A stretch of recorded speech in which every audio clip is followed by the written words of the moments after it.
everybody. I'm Candid Frank. He's Eric William Freeland, and this is Leaf Talk, and this is Red Maple Leaf Talk. But of course, the Blue Maple Leaf enters into the conversation from time to time. And as usual, it's about players who are Canadian, even if they're playing internationally on other teams and such. And of course, it is Canadian teams that have Americans on them. We're okay with them as well. And so we always start in the most important time of the year, of course, and that is playoff time. And the Leafs are in the middle of that, at least on the golf course. But they do have some news on their front. And of course, it's been going now for a couple of weeks. And that is, of course, the hiring of the new management team. We don't know whether there'll be a president. We don't know whether there'll be a president and a GM. But we do know there's going to be a GM. It just depends on if that GM has other titles as well, or if they bring in somebody separately. We've heard about Matt Sundin being involved. We've heard, oh my goodness, if you go on Facebook, or any other site, you'll find that the Maple Leafs, Matt Sundin is very upset with Austin Matthews and William Nylander. They need to be more loyal to the Maple Leafs. It's all BS. That stuff's all BS. Anybody that has followed Matt Sundin since his career started, and I mean even as a rookie, that guy doesn't say much, and he's pretty self-prepared to say nothing. Even when accosted, he is very calm and very cool. So let's talk about Pelley, or Pelley Keane. So what's he keen on? So there's actually a few new names that have actually popped up on the list that they've been running. Yeah. We're looking at Ryan Martin, Scott White, and Evan Gold, who all currently hold assistant general manager roles with other teams, specifically Ryan Martin with the Rangers, Scott White with the Stars, and Evan Gold with the Bruins. With the big question being, as a Leaf hire, would any of them be working alone or under a more experienced director of hockey operations? Now, not only is Toronto not the only team with an empty position in the front office, it's become a seller's market for up-and-coming executives at this point. Martin and White have both interviewed with the Leafs in Nashville, Gold as well with Toronto, while Edmonton's Bill Scott is highly considered too. It's believed he's on the list being assembled by the Nashville Predators at this point. Another name that's actually popped up is former Arizona Coyotes general manager John Chayka. He is also presumed to be in the running for the general managership of the Leafs.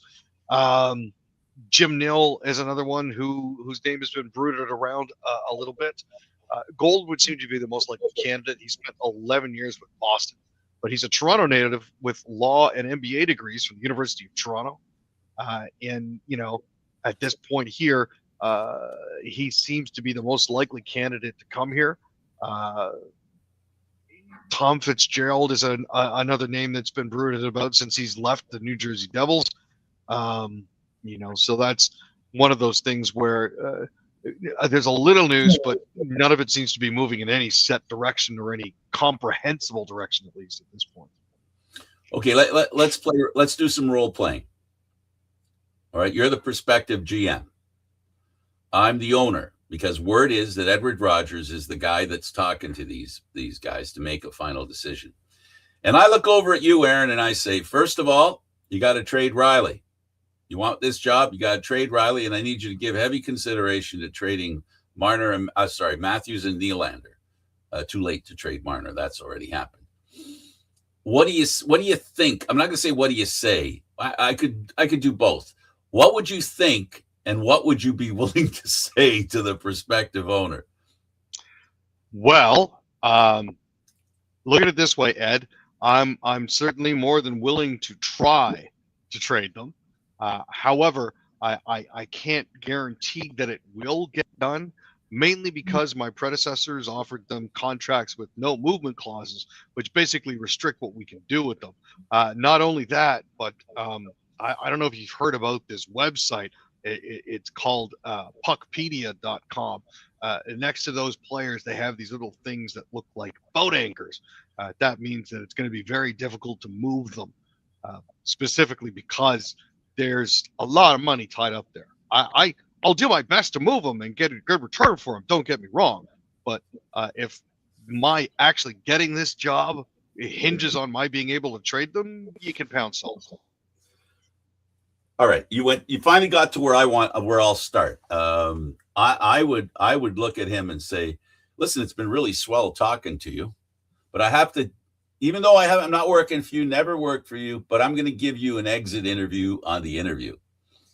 When you tell somebody with experience who's done this job for a few years, who understands the position, and you want to hire somebody that you can tell what to do, why waste your time? Yeah. Hire me.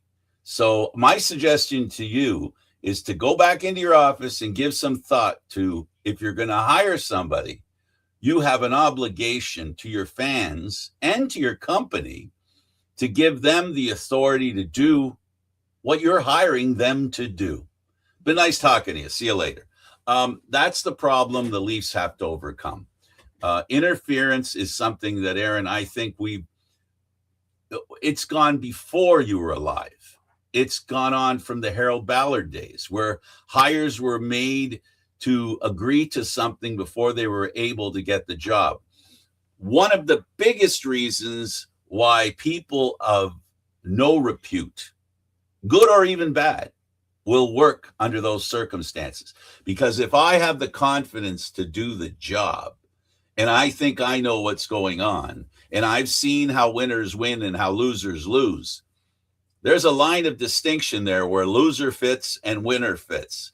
And that's not the doing that. If Edward Rogers is making their hire dependent on a decision that he's made that has nothing to do with financial stuff, that has nothing to do with the brand directly, I agree with you. Pound salt. Okay, why do so many former Maple Leafs are showing up on playoff rosters? Why is it that are they showing up, Aaron? Well, the long and the short of it is they're good players. They were just not used correctly. And it's puzzling to me because, you've got Fraser Minton with the Bruins, along with assistant coach Steve Spott, who used to be with the Marlies. And you've got the Sabres with Connor Timmins. You look at Carolina, there's Freddie Anderson, James Reimer, Travis Green. All those guys are back in the playoffs. You look at Pittsburgh versus Philadelphia. There's Dubas, Spezza, Connor Durrell, Noel Achari, Justin Brazeau, Mike Stothers, and Rich Clune. And with the Flyers, former Marley and Calder Cup winner Carl Grundstrom. You look at Tampa Bay and Montreal, Scott Sabarin used to be with the Maple Leafs. Assistant coach Rob Zettler used to play for them. Assistant coach Stefan Robida, known most recently for his stint on Robida Island, is there in the Tampa Bay and Montreal series.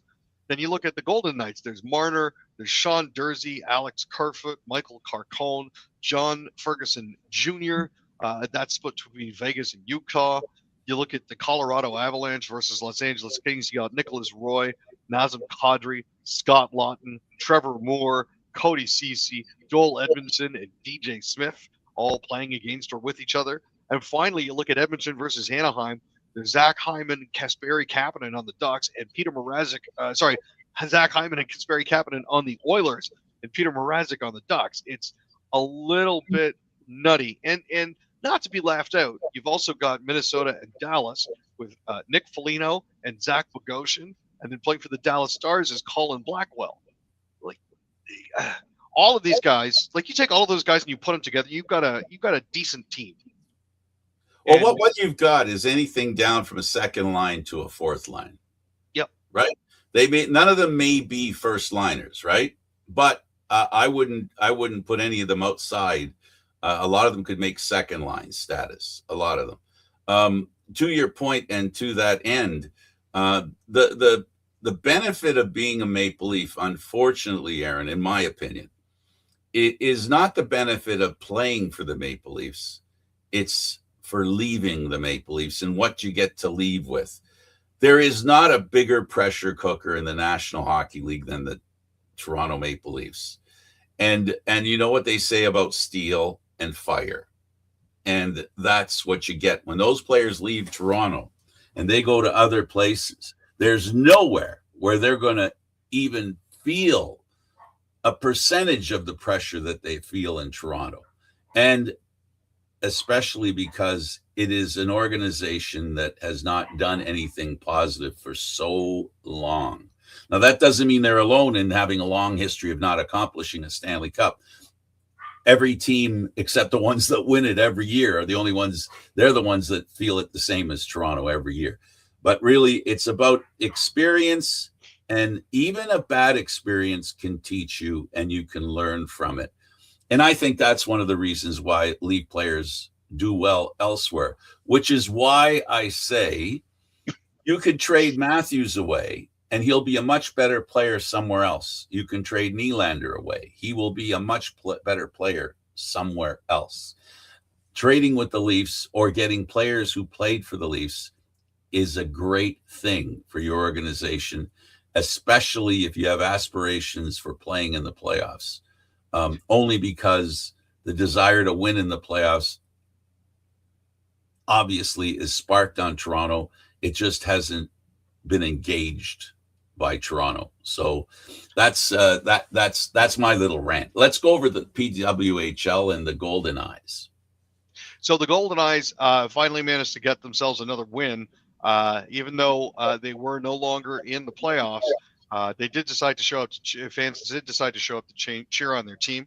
The good thing is with that win, the Golden Eyes, by beating the Victoire, have managed to add 3 points to their haul for what's called the Gold Plan. Now, we've mentioned this on the broadcast before. When teams are mathematically eliminated from the playoffs, they go into a second pool. In that pool, depending on the number of points that you get, that determines where you will actually draft at the end of the year. So by getting wins after you've been mathematically eliminated, that serves you in good stead. The team was hosting a South Asian Heritage Celebration Night, which included Punjabi Gita and Bhangra dances during TV timeouts. Arshdeep Bains dropped the puck for the average. He's from the Abbotsford Canucks. In a pregame ceremony, both teams got off to a really, really good start.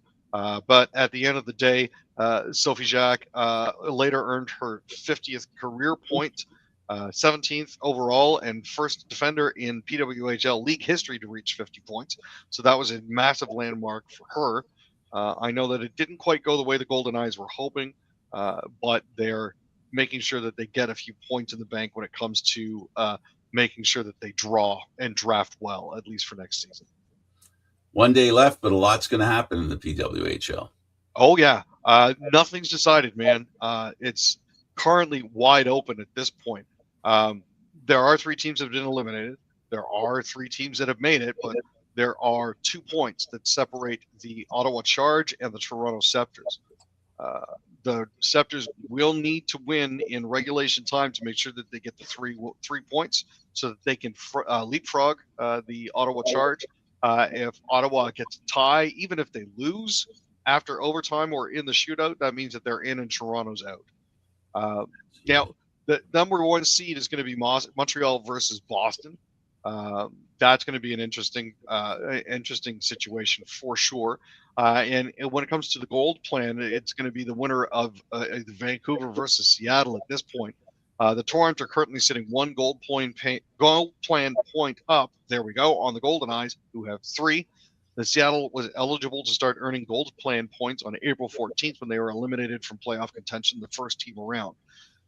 So, end of the day, and not a lot has still been decided. There's still opportunities for teams to fall into and out of the playoffs. There's also the opportunity for teams to improve their standing. The Raptors, Aaron, they came back and won the game, and they did it without BI, and that's surprising. That's a bit of a tough haul, but they did it with some interesting players in the lineup. For sure. I mean, it was a really hard-fought game for them. They ended up winning with some absolutely red-hot shooting from Jamison Battle in the fourth quarter. They managed to finish the game with a 126-104 win over the Cavs after losing the first game. Was it 126-113, and the second game 115-105. Barrett got 16 of his 33 points in the fourth quarter, so that was massive for them as well. It's one of those situations where the Raptors actually got back to the type of ball that made them successful during the season.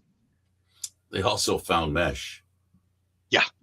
They weren't doing that in the first two games. They were shooting really well in this game. They were at home cooking, that whole thing. That little bit of spark from the fans who are very supportive of the Raptors, and they came out at the end of the second half, and they really blew the doors off, off Cleveland. Up until then, they were tied. I think it was 54-54 at the half. So they had a really great second half, and they were really battled. And Battle was one of the ones that battled the best for them with 14 points in the fourth quarter. Let's talk about the Blue Jays, and the name Springer comes up. Well, he did just break a toe, so he is going to be out for at least the next 4 weeks.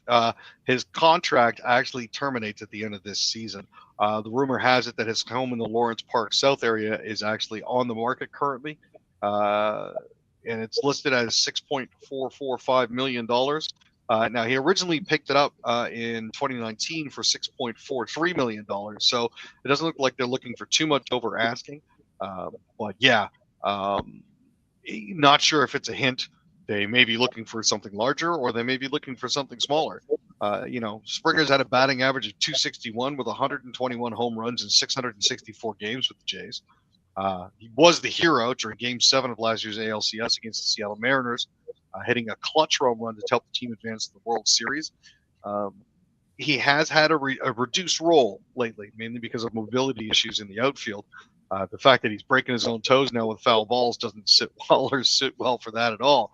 But we'll have to see where it all comes up. This is probably all just fluff and rumors and what have you. But sometimes it's interesting to keep an eye on that. He could have it out there just to get an idea. He doesn't know what's happening after this year. He doesn't know if he's going to stay in Toronto. He doesn't know if he's going to go elsewhere. He doesn't know if he's going to play next year, because this is another year where he's had an injury, right, that he's had to deal with. And at some point, I can't imagine how much it eats away at you when you have to sit there and not play, but this is an injury that has nothing to do with age. It has to do with not making good contact with the baseball. Which, technically speaking, could be part of old age, because you move a little bit slower and you don't see everything as sharp. Yeah, no kidding. Speaking of Blue Jays, let's talk about Lucas. So Nathan Lucas has been having some issues. I don't know if you watched during the early part of the month of April, but, he's been suffering from vertigo. So he actually went to see a vertigo specialist in the second week of April. The fact that he started 0-23 was really a good indication that things weren't necessarily going his way. But, since then, he says, I know it's not done. It's still kind of there. But the exercises that they gave me and the medications, I've just got to stick to it. Hopefully we're over that hump. It's his last 6 games, he's been playing a lot better. So that's definitely something to watch out for. In particular, he said he was having issues tracking the ball against the ceiling when in the outfield. So I'm glad that he's got that seen too. Brandon Little, who was demoted, apparently he's having a good run. Yeah. He posted a 24.55 ERA and a 3.545 walks and hits per innings pitched over his 5 appearances and 3.2 innings to begin 2026, and was optioned down to AAA to tune up a little bit. Since going back down to Buffalo, he's performed through 7 innings over 7 appearances with an absolutely clean 0.00 ERA. And although he's walked 4, he's made up for it with 12 strikeouts as well. He's doing everything he can to prove that the major leagues is where he belongs. And, the way that he's performed so far down with the Bison is definitely an indication that he's very likely close to getting ready to come back. Yeah, good for him. How about those Islanders and the team they're going to drop in Hamilton? So Islanders Holding LLC actually recently filed some trademarks for 3 names for a new AHL team for their Bridgeport, Connecticut affiliate. Those 3 names are the Hamilton Mustang, the Hamilton Havoc, and the Hamilton Hammers.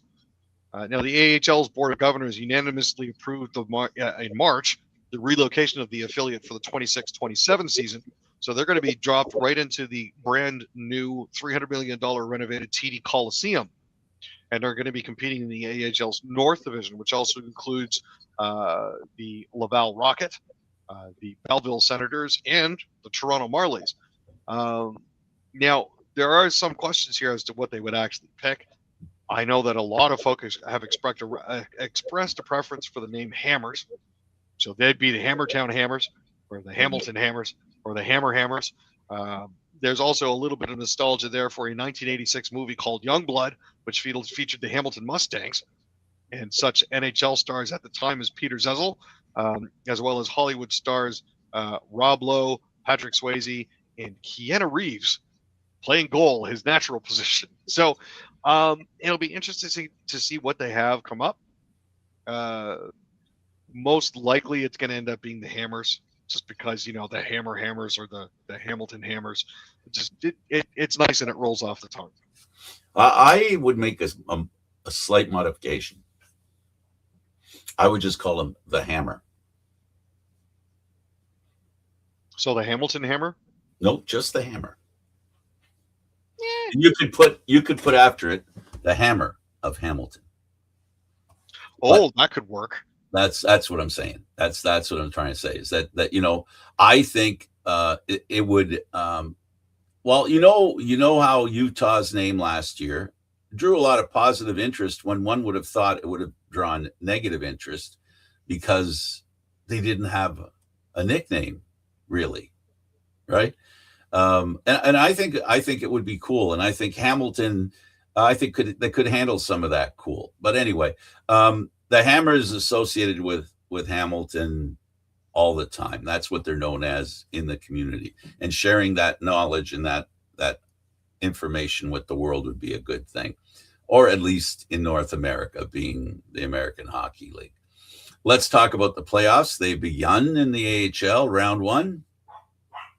Yeah, there are actually 23 teams that qualify for the Calder Cup playoffs, with 5 rounds of playoffs leading to the crowning of a Calder Cup champion. The playoff field includes the top 6 finishers in the 8-team Atlantic, the top 5 in the 17 North, and the top 5 in the 17 Central Division, and the top 7 in the 10-team Pacific Division. So it seems a little bit unbalanced, but the 1, 2, and 3 teams in the Central, the 1 team in the Pacific, the 1, 2, and 3 teams in the North, and the 1 and 2 teams in the Atlantic get first-round byes. Everybody else gets to play with best-of-3 series. So what we've currently got is we've got the Charlotte Checkers and Springfield Thunderbirds. Charlotte's up in that one, 1-0. The Hershey Bears have already completed their 3-game series against the Bridgeport Islanders, winning 2-0. You got Milwaukee and Manitoba, Colorado and San Diego, Henderson and San Jose, Coachella Valley and Bakersfield.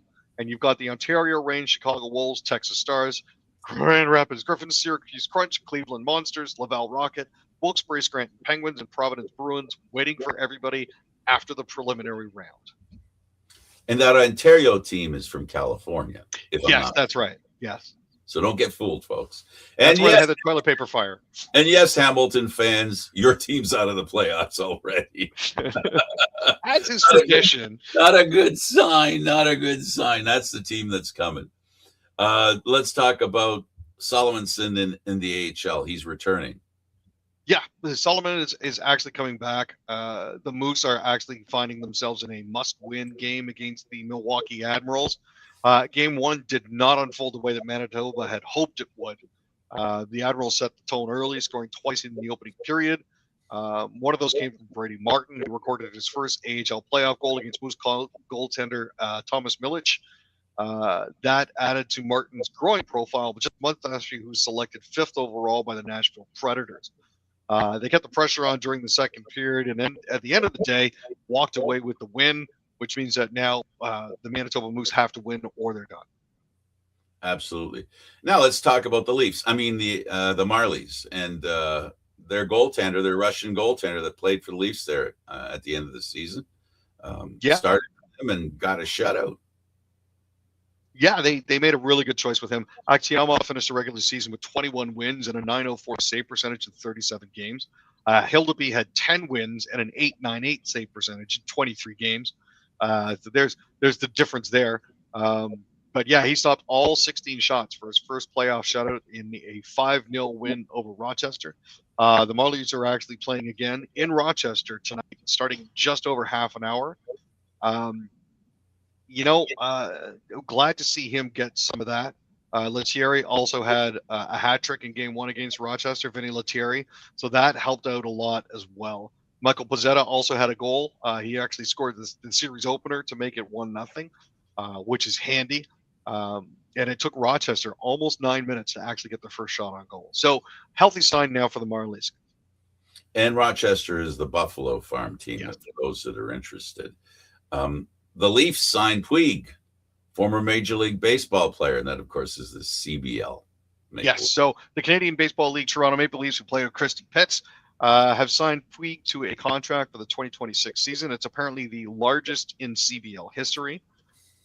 He hasn't actually played in Major League Baseball since 2019, where he played in 149 games between the Cincinnati Reds and Cleveland Guardians. CEO Keith Stein is excited to have Puig on the team for the season. However, there could be a bit of a dampener to all this, mainly because Puig is facing sentencing in the States on 2 felony charges, 1 of obstructing law enforcement and 2 of lying to federal officers. In addition to that, there's a bit of a cloud that follows him, specifically surrounding bad behavior off the field and a couple of really boneheaded speeding tickets. So, it'll be interesting to see if he does make it over the border, and it'll be interesting to see if at 35 he's still got any of his old pop left. And I hope he realizes extradition is normal from Canada to the U.S. Yeah, 100%. Something to think about. Talking tennis, let's talk about Mboko. So Victoria Mboko actually opens her clay season this week at Madrid. She actually had her wisdom teeth pulled last week. It's an unfortunate time for the extraction, basically because it took her off the court ahead of this. Didn't allow her to really get in as much training as she might have preferred. She's going to be paired with Eva Jovic against Vera Zvaraneva and Laura Sigemund in a round of 32 doubles match on Wednesday. And will face the winner of Katie McNally in a qualifier in her opening singles match Thursday. She'd been scheduled to compete for Canada in the Billie Jean King Cup tie in Kazakhstan as a tune-up for Madrid, but went under the knife following last month's Miami Open. So she had all 4 pulled, so it's been a bit of a recovery. Let's go to the Canadian Football League and start with the Red Blacks. Sure. Now, they've signed 5, including defensive back Gavin Holmes. Gavin Holmes actually spent the last season on the practice roster with the Edmonton Elks. He's originally from New Orleans. They also signed Quentin Meeks, Kobe Savage, Rock Taylor, and Jordan Wright. All of them are American players. Meeks spent time last season on the practice roster with the Alouettes. Savage spent time at the minicamp with San Francisco 49ers. Taylor was signed with the NFL's Pittsburgh Steelers as an undrafted free agent last year, and Wright attended minicamp with the Cleveland Browns and Eagles in 2025. Absolutely lovely. Let's talk about the CFL, and Hazime Michaud Lowe's draft deferred to violating CFL drug policy. So, yeah, 85 to 90% of the players that were taking place at the combine were drug tested, as is CFL policy. Mahdi Hazim from New Mexico Highlands tested positive for, let me see if I can pronounce these, metandianone, clostebol, trostalinone, nandrolone, and exogenous testosterone, all of which are classified under S1.1 as anabolic androgenic steroids on the prohibited list. Cameron Michaud from Bluefield tested positive for exogenous testosterone, and Jack Lowe from Fordham University tested positive for SARM LGD 4033, which is also known as Ligandrol, which is classified under S1.2 as other anabolic agents on the prohibited list. So they're all going to be ineligible to be drafted or signed this year, and they're going to have their draft year pushed to next year. TFC injury, defender Matthias Pereira. Yeah, he's going to be undergoing surgery and will be out 10 to 12 weeks. It's a chronic groin condition.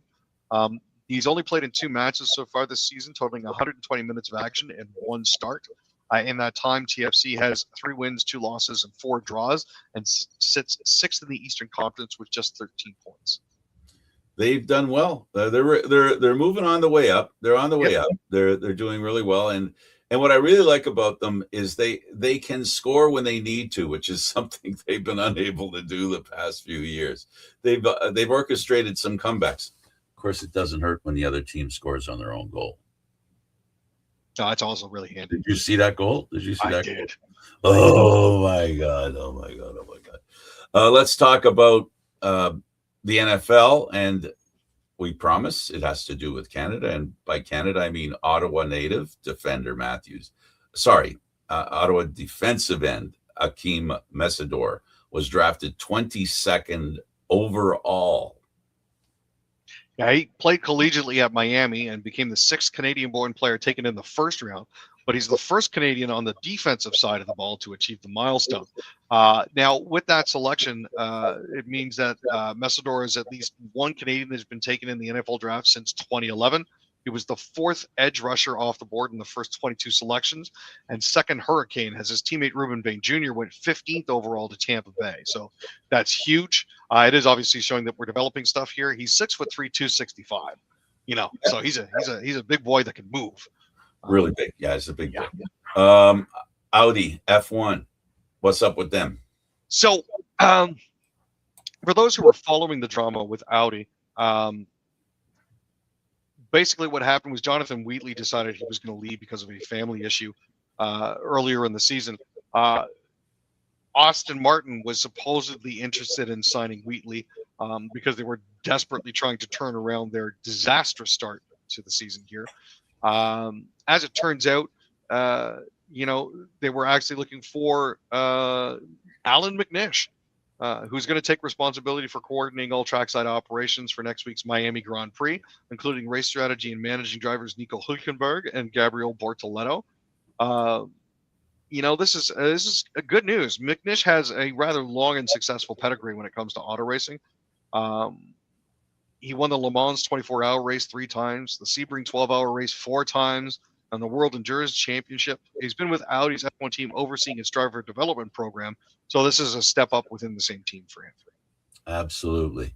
Let's go over the National Hockey League and how our Canadian teams are doing. The Montreal Canadiens are playing, of course, the Lightning. They're tied at 1, and a 3-2 win for the Lightning drew them closer to Montreal. Yeah, it was rather unfortunate. We had high hopes watching the game, Michelle and I, just because Montreal managed to get themselves out to a 2-1 lead at 18:36 of the second period. And it looked like they were going to be able to hold on, but then 2 Tampa Bay goals within 15 seconds of each other in the third period put the kibosh on that.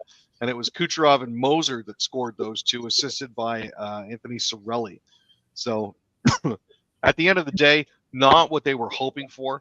Montreal had 11 penalties for 25 minutes, and Tampa Bay had 12 penalties for 27 minutes. So there was no shortage of the rough stuff that was in there. Skilleter and Lequier had all they could do to keep things under control. Dobish had a fantastic game. At the end of the day, he did allow 3 on 24. Vasilevsky allowed 2 goals on 27 shots. So pretty even game all the way through. And what we've noticed with Montreal, the non-fighters have engaged, have been proactive in that regard. And we learned something else, Aaron, that might not be so hard to be a Maple Leaf in Toronto. Ask Kirby Dach. For sure. Now, Kirby Dach he closed his account. He turned it off. He was under such attack on the internet, and his coach was asked the question, and I think the seriousness of the question was not lost on the fact that it took him, by my count, about 5 to 8 seconds of silence. He didn't know what to say, and then what he came up with is something that, hey, wasn't bad, pretty good. Saying, we're in a tough time of the year, and I'm paraphrasing, we're in a tough time of the year. We all got to work together. That includes the fans. Be a part of the team. Don't Fan work. behavior sometimes is the most And we're not brutal perfect. thing. And he said, we're not perfect, which, he's, of course, right about that. Players aren't perfect. But the fact is, he answered the question, and he gave it a lot of thought, and he gave it 5-8 seconds worth of thinking and came out with a good answer. I think it was a good answer and appropriate, for that matter, as a coach who likes being on the side of his players and answering in a reasonable mode, not just blindly defending his player. He admitted a mistake was made, and he said, hey, whose side are you on, fans? So that's the question. But we know from Toronto experience that there are a lot of people that just hate the Toronto Maple Leafs. And I think the people who attack the Maple Leaf players are not Leaf fans. They're people that don't like the Maple Leafs who live in this community. That's my opinion.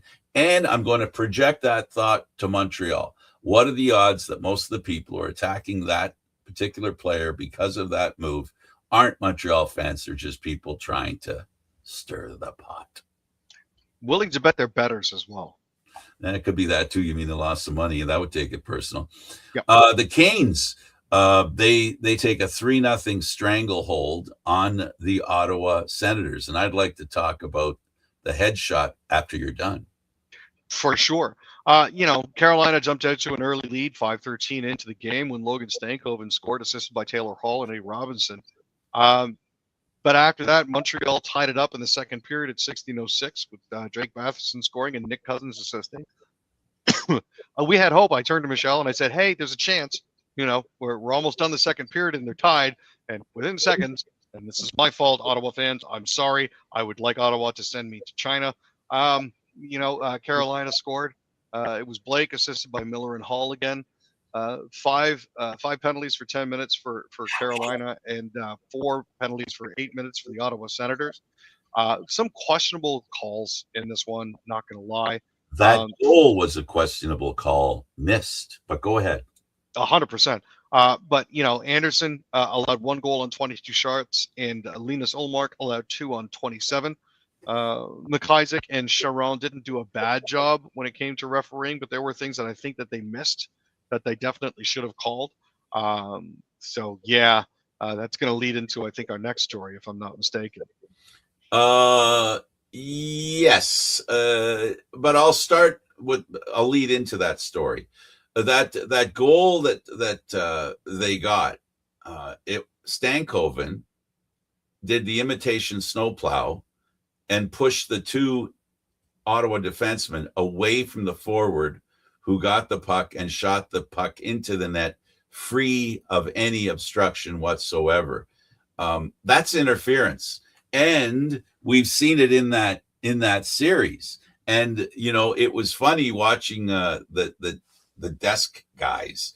The host brought the Leaf situation back into play. The Tavares interference call that cost the Leafs dearly in that playoff series. He reminded everybody, and the joke was that there were a lot of Leaf fans curling up on their couch in the fetal position after hearing that, which is probably true. But that goal that helped them win, it was a goal there was interference there.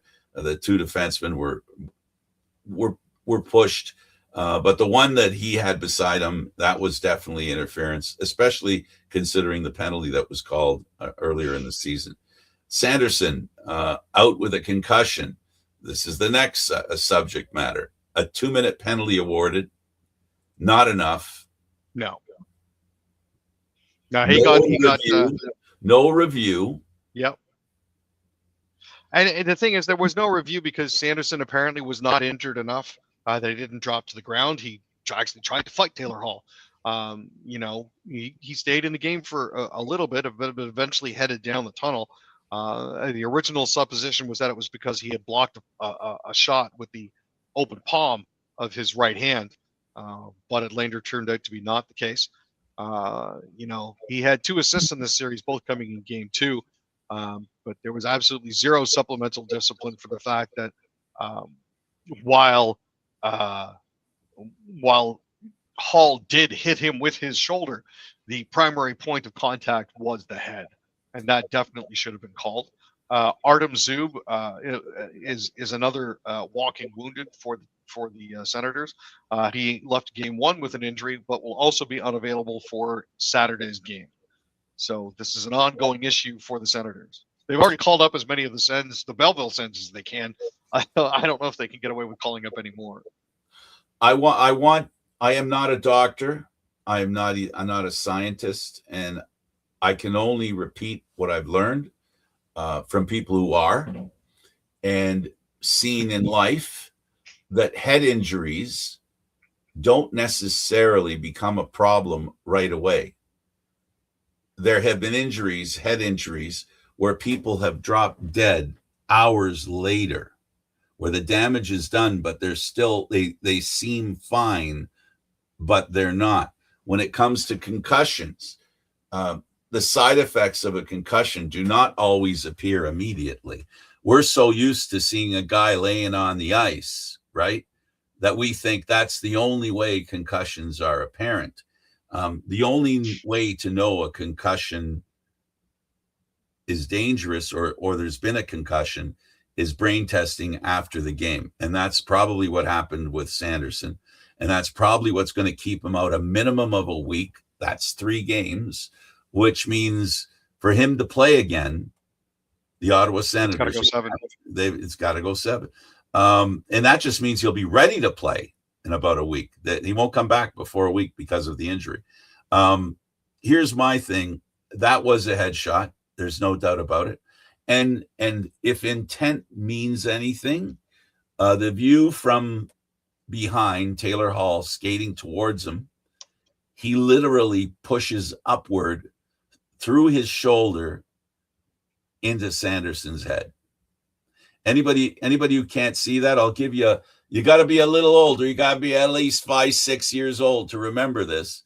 But you might remember Don Cherry hitting Ron in the head with the shoulder pad. And he said to him, "You think that hurts?" And I shouldn't laugh, but that's what Sanderson had to deal with, that hard shoulder pad into the head. And, that's one of the injuries they could stop. I don't know if they can do it if they padded the outside of the shoulder pads. I don't know if that's possible, Aaron. But, that's an injury caused by the equipment and careless behavior by a player. That's endangering a player by doing that, driving into his head. And his shoulder was the first point of contact. There's no doubt about it. Yeah, for sure. Let's talk about the Oilers. And I guess I want to say this before we start anything. Leave McDavid alone. People freaking out because he doesn't have a point in 2 games. Just shut up. When they need him, he'll come through. Frank, I need to step away just briefly to take care of something. I will be right back. Okay. Give me about 2 minutes, okay? But Okay. you got this, buddy. My headset's going to be on. All right. I got this. All right. Do I really know what I'm going to do here? Okay. So he wants to talk about the Oilers and the Ducks. So the Ducks are the Anaheim Ducks. And they're a team that didn't make the playoffs last year. They're a team that's playing the Oilers. And the Oilers have a lot more experience than the Ducks. And that experience, I think, is going to give the Oilers a great opportunity to win. Now, what the Oilers have to do is their big guns have to. And I like what the coach said when he talked about his top 3 guys. He talked about McDavid not playing up to speed right now, but he connected them in the power play with Hyman and, of course, Draisaitl. Hyman and Draisaitl are just coming back from injuries. And as the coach said, they need time to get back into their groove. And when they do get into their groove, they're going to be very impactful. So, yeah, I think the Oilers are fine. They're going to play tonight. They're a Canadian team, so I'm pulling for them. This one, the Canucks talking about Adams being their GM. He's the guy that left Buffalo, and the moment he left Buffalo, Buffalo got really good. Does history matter? I hope so with the Canucks. I'd stay away from him for now until he can show that he actually has the ability to create a winner. Now, Doan's a different story. Doan's been around the league for a long time. He's here with the Leafs right now as a special assistant. Can he be a general manager? Well, he may not have experience as a general manager, but he's spent a lot of time general manager-ish, like in, of course, with the Phoenix Coyotes or Arizona Coyotes, depending which team you remember. Doan is a guy that I think could be a really good general manager. I wouldn't have him in Toronto, and I think the Leafs have made that decision as well. They need to have a little more experience in the position.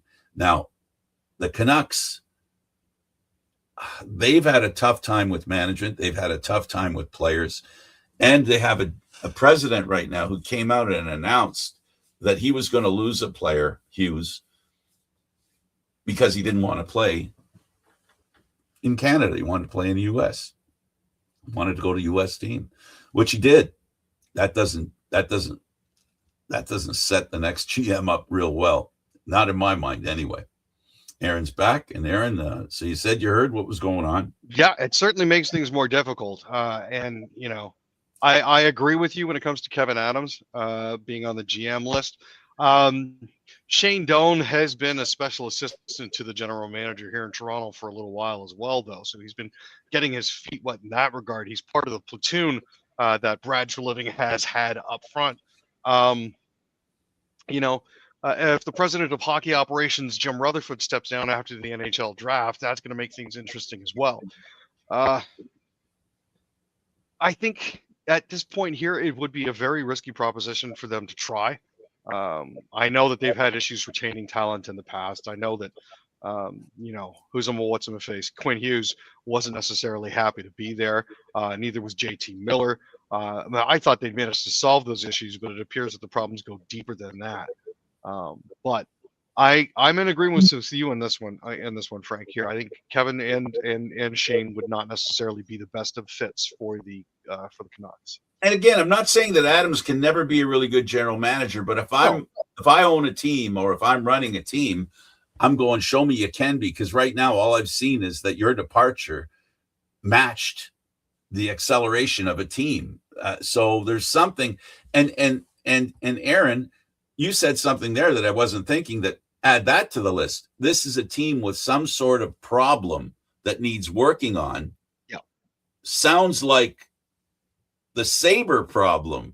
Now you're going to put Adams in that situation. Maybe he learned something from the Sabre situation, because clearly the problem wasn't the players in Buffalo, right? Clearly it wasn't the players.